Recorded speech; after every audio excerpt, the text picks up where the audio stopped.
It is not aspirational to say, you know what I want to do when I grow up? I want to lose myself. Like nobody says that, but we do it because we do it where everyone else's needs usurp our own. And we don't know how to protect just enough space to still have that sense of self. They notice when you're running on fumes, right? That's not invisible to them. They notice when you say, I'm fine, right? I'm fine, it's fine, everything's fine, in a voice that doesn't match your body language. It's not you occasionally disappearing to take care of yourself. It is taking care of yourself as something that they just see you do.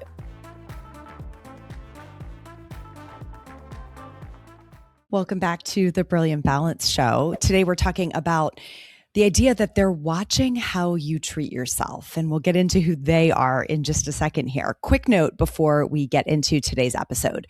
Registration is open for the coaching circle as we get ready for the July masterclass. And actually what we're digging into today is really like a bit of a preview of why I think you should be there for the July class. The topic for July is called being strategically selfish.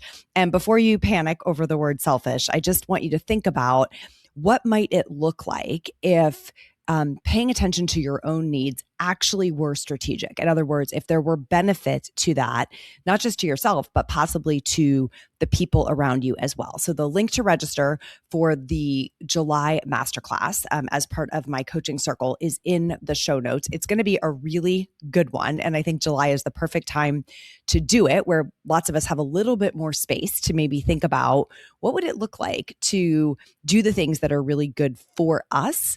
Summer's just a great time of year to think about that. So again, link is in the show notes. I'm going to talk a little bit more about that class as I go through this episode. But I want to tell you first a little bit of a story about something that happens to me every year in May. Okay, every year around the first week of May, the second week of May, I end up in a store and I'm in the card aisle. Lately, it'll be like Target, used to be at the Hallmark store.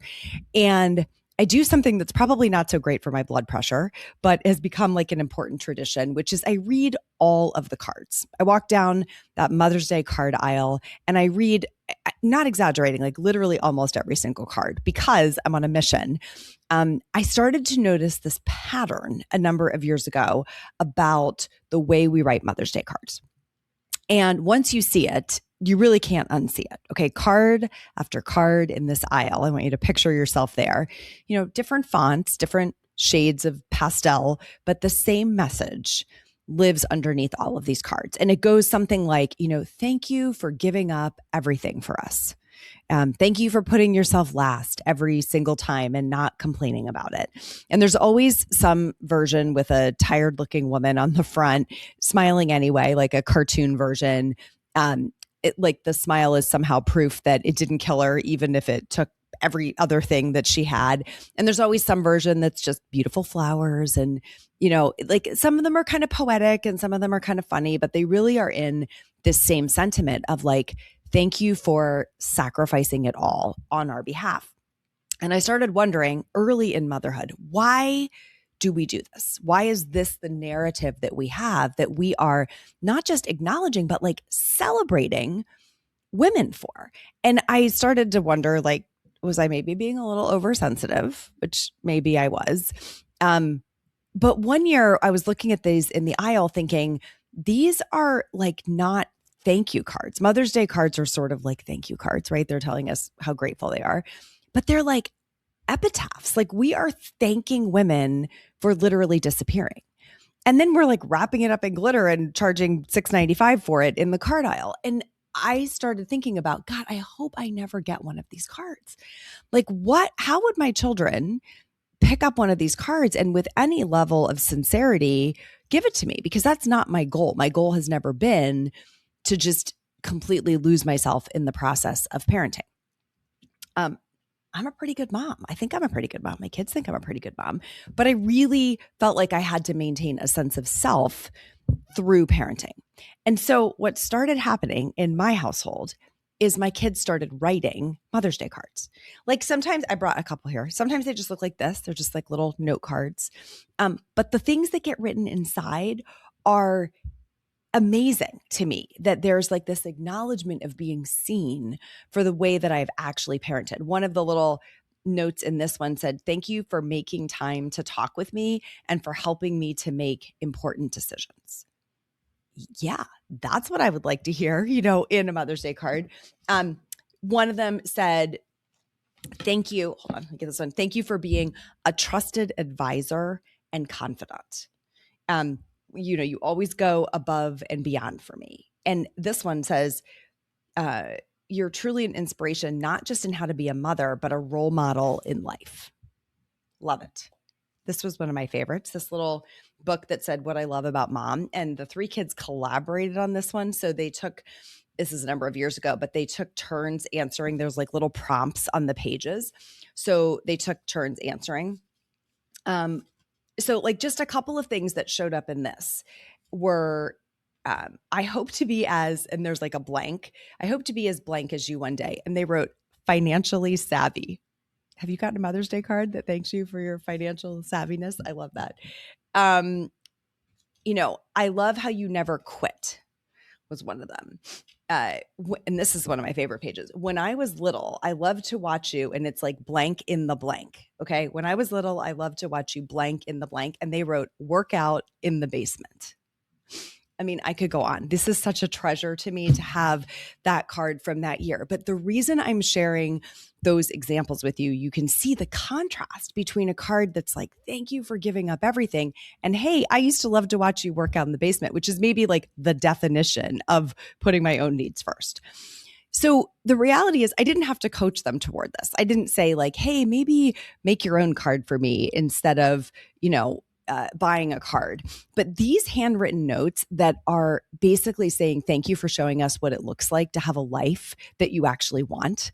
Thank you for being someone that we love spending time with. Thank you for translating your knowledge to us, but being someone who has her own thing going, who lights up about things that don't have anything to do with us sometimes." Somewhere in my now 21 years of raising children, something got transmitted, and it's kind of the opposite of what the card aisle sells. And I think it might even be one of the most important things that I've modeled for them, even though I never once sat down to like teach it. It's all something that got demonstrated through example. So the card aisle idea of abdication of self, as I think about it, it didn't come out of nowhere.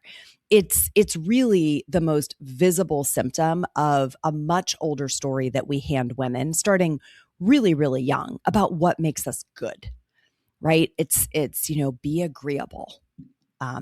Say yes before, whenever somebody asks you to do something, say yes. Just put your own needs and preferences so far down the list that they're almost invisible. I think really women do get praised for taking care of the needs of others. It's in our cultural narrative. It's in our religious doctrine. It's in our family stories. And I think women are caretakers. I think taking care of other people is an incredible blessing. And there are seasons of life where it does overshadow many, many of the other things that we have. But if it overshadows it completely and it overshadows it for too long, that's where I think we have a real challenge. So I don't know. I've talked about this at least in one episode a million years ago when I was interviewing Kathy Washburn on the show, but there is a name for this personality type that is like really anchored in giving to others, taking care of others. And they've started referring to it as type C. So when you and I maybe were growing up, you heard about type A personalities, kind of high strung, overachievers. This is like the type that we know is prone to heart disease. Like there's a lot of stress that gets held by type A personalities, very driven. This is me. I put myself in this camp. Type B personalities, some of us heard about. That's kind of the chill, low key, like everything's going to be okay. That's my dad. My dad has that kind of personality. So always saying, don't sweat the small stuff. Type C personality is the type that really is a caregiver first and foremost, right? They're conflict avoidant. They are the ones who can always be counted on because they're never going to say that they're at capacity or don't have time. There's like this loss of self in the service of others. They will put themselves last on purpose. And every single trait in that pattern that I just described gets praised, right? We talk about women, especially who have that personality, as like, they're so giving, they're so loving. They're always there for, they're always thinking about other people. She never makes it about herself. She's so easy to work with. And I think because we get praised for it, the behavior keeps going. And we hand out like those shiny gold stars that we all love so much for those behaviors. And then what we're teaching everyone watching is like, hey, by not having any needs of your own and taking care of everybody else's needs and just never needing anything at all, like that's how you get praise. That's how you get accolades. So then that behavior gets repeated and rewarded. Like that becomes sort of what a woman is for. And those traits, again, are not the problem. Being capable, being kind, being easy to be around, like those are good traits. I hope I have all of those traits in some way. The problem is when they are the only side of you that anyone ever sees. When the accommodating version of you is the whole show, right? Every day for years on end, that's no longer a personality. That's a performance because nobody has no needs all the time. Like that's just not how humans are wired. We actually all have needs and preferences and desires and things that we want to do. So it is okay. My assertion is it is okay to sometimes say, I'm going to put this aside and do what you want, right? I feel like sitting down and reading a book and you have a kid who wants to go out and kick a soccer ball around and you're like, yeah, let's go. That's a good thing. When it is cadenced in with sometimes being able to do the thing that you want to do. When you never get to do the thing that you want to do, when you never advocate for it, you never ask for it, you never make space for it, your sense of self kind of shrinks and shrinks and shrinks. And that is where we hear women say, I think I'm losing myself. And losing ourselves is one of the things that I know women are particularly worried about, right? It is not aspirational to say, you know what I want to do when I grow up? I want to lose myself. Like nobody says that, but we do it because we do it where everyone else's needs usurp our own. And we don't know how to protect just enough space to still have that sense of self. When you are raising children, can it be all day, every day? Absolutely not. Right? Absolutely, it cannot be. So the key is not how do you go like all or nothing. The key is how do you find what is just enough for you to maintain a sense of self. And I want to anchor this in the way I titled this episode, which is they're watching how you treat yourself. Because I think for a lot of us, the benefits to us are not going to be enough to change behavior. There are benefits to you of taking care of yourself. Sorry to tell you, many, many benefits of taking care of yourself. But that may not be enough to change your behavior. So I want to talk about the benefits to the people who are watching, especially those little people in your house, because those kids are always watching. And this is true if you've been a parent for more than 5 minutes. They don't listen to what you say, they watch what you do. So anytime that your behavior is at odds with your desires for them, they are going to pick up on that dissonance and they are going to call you on it. Okay. So what you do with yourself when you think no one is paying attention is what determines whether there is a self there that they can see you being a fully expressed human, getting to do things. They notice when you're running on fumes, right? That's not invisible to them. They notice when you say, I'm fine, right? I'm fine, it's fine, everything's fine, in a voice that doesn't match your body language. And if the main thing that they're absorbing is, mom's a woman who's depleted, who's treating her own needs as like an inconvenience that she has to apologize for, they're like taking notes for their own future. So, and I hear what those notes produce all the time in coaching conversations, right? I hear them in audience questions if I'm speaking. I hear them in messages and DMs that I get after podcast episodes. And something that I am starting to hear at an increasing level from younger women especially is, I'm not sure that I want kids. I'm not even sure that I want kids. And when you sit really to understand why, where is that coming from? Part of it, a real significant part of it, is that they watched what it looked like. Like they watched their own mother or mothers near them, and they're like, that does not look very appealing. I don't know if I want that. It looks hard, right? It looks like it looks like a warning label saying, hey, don't end up like this. And I'm not saying that they're not saying that to us to put us on a guilt trip. They're just observing the information that's being transmitted to them. And I'm not saying it to you to put you on a guilt trip, but I think it's a wake-up call on, do we want to paint a picture of adulthood that is aspirational? And if so, what's in there? What does that look like? Where is there the ability to structure a life where we're actually enjoying our life? And they go, yeah, I want that. Right? And how does that differ when you are raising children at the same time? So I think the reason I feel so passionately about this particular audience of women, and I coach women who don't have children, I coach women whose children have already grown and left the house, and I coach a lot of women who have children at home. And the reason that that audience is so special to me is because I think it's the torture test for this very thing. The ability to do work in the world that is big and important, and you are really proud of it in whatever way that is defined, whether there is depth with a small audience of people, whether there is, you're affecting a lot of people, you're working a product that makes a difference, whatever it is, to do work in the world that's like big and important to you, takes up a chunk of your life.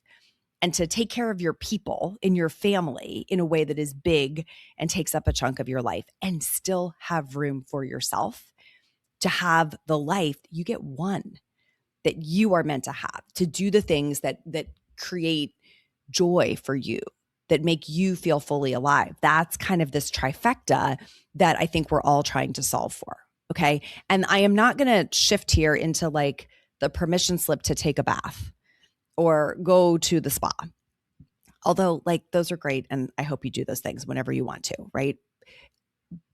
That's not really what I want to talk about here. What I want to talk about is, what are the things that really matter to you? And are you willing to stand up for them, even when other people are pulling at you to get their own needs met? Right? Are you willing to stand up for those needs, for the things that you genuinely want to do? I don't want to kind of use the self-care escape hatch as it's convenient to tell women to go to the spa, to go get your nails done, to go get a pedicure. Like, that's actually something that they're not really seeing you do. If you just disappear for a day, they don't even get to see that you're advocating for your own needs. I think it's the visible meeting of your own needs that is what your kids are going to learn from. They don't learn from the exceptions that, once a year for Mother's Day, we sent mom to the spa. They learn from the pattern of behavior, what I said in this little book of like watching you work out in the basement. That's what they see day in and day out. Okay, they learn from what's normal. So I'm going to refer to this idea as something more akin to microdosing. I know, not that kind of microdosing, but this is like small, regular amounts of the things that keep you steady and alive and vibrant and excited about your life, built into an ordinary day, right? Where you don't have to hide them. You don't have to apologize for them. You're not like pretending that they don't happen or trying to do them like before anyone gets up or after they go to bed so that it's all invisible to them at that point. I want you to think about, what can you do right in front of everybody, right? Where they see you being a full human who has needs. Because that's what actually changes the story that your kids are absorbing, right? It's not you occasionally disappearing to take care of yourself. It is taking care of yourself as something that they just see you do. Let me give you a couple examples of what this might look like, okay? One example is, for me, writing has become important. It was important for a long time. It sort of like took a back seat for a while. I'm doing a lot more writing lately. And so some days I write on our porch whenever I can, because it's like my very favorite place to be at this time of year. So if I'm writing, sometimes I'll be right in the middle of a sentence, like really in it, the kind where like I'm chasing the next train of thought.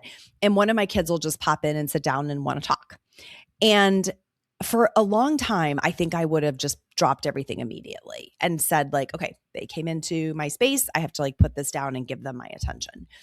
And I've learned that sometimes, and by the way, sometimes that's still the right call. It depends. I can kind of see the look on their face on like, how important is this to them? But sometimes I can say, hey, I'm on a roll. Like, can we talk in 15?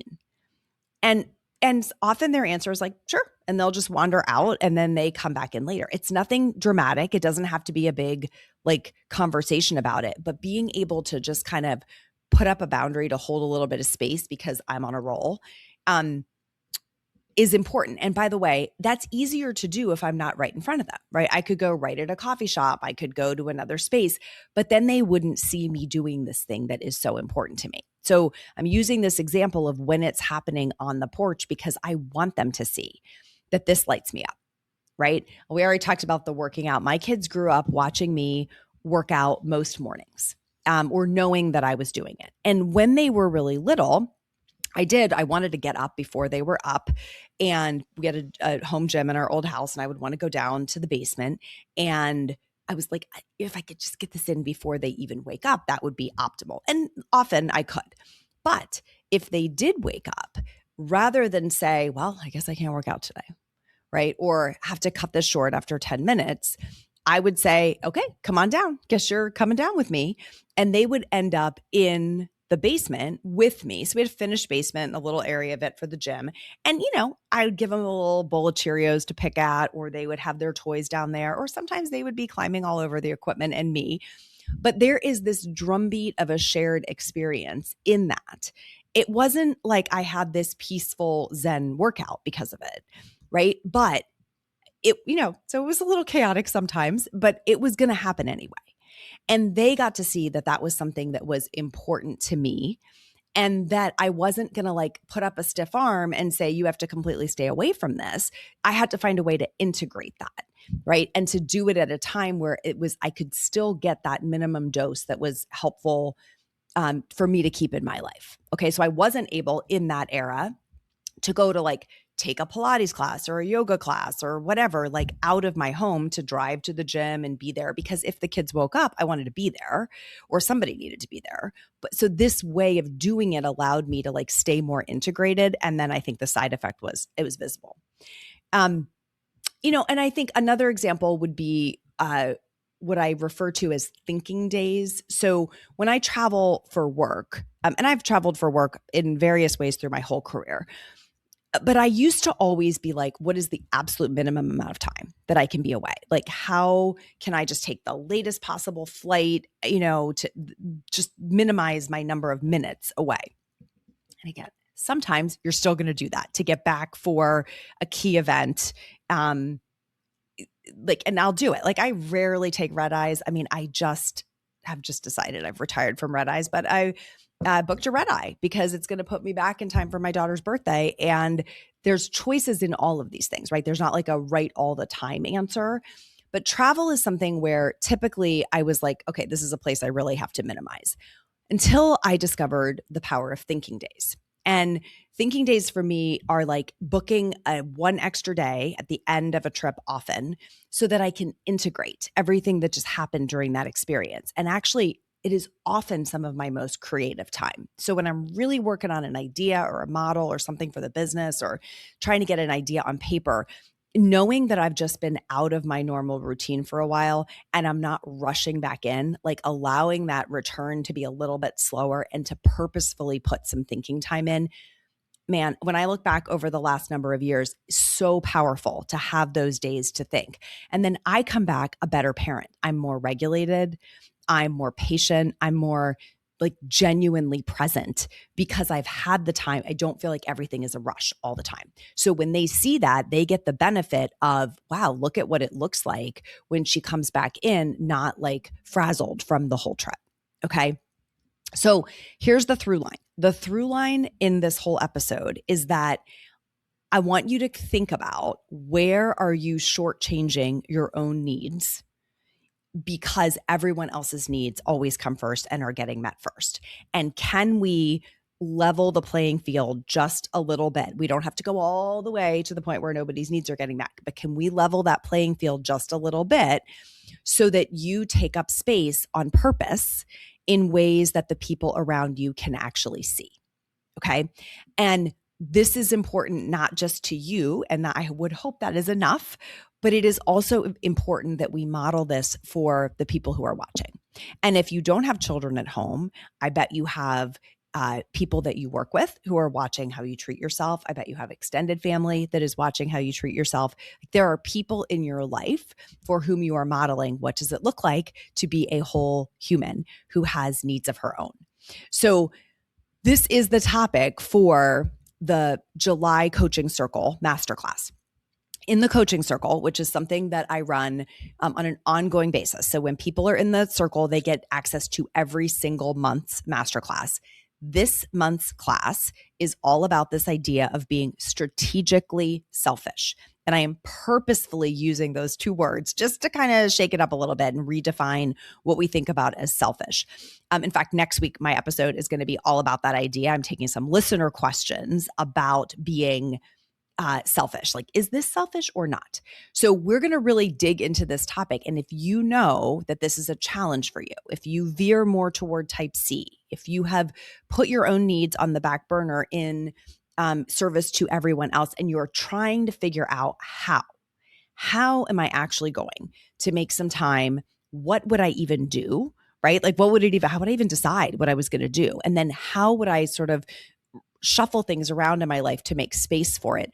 That's where you want to be in the masterclass. So this episode, I think if you're head nodding going, yes, this is important, but I don't know how, get yourself into the masterclass. So we run those classes for about 90 minutes.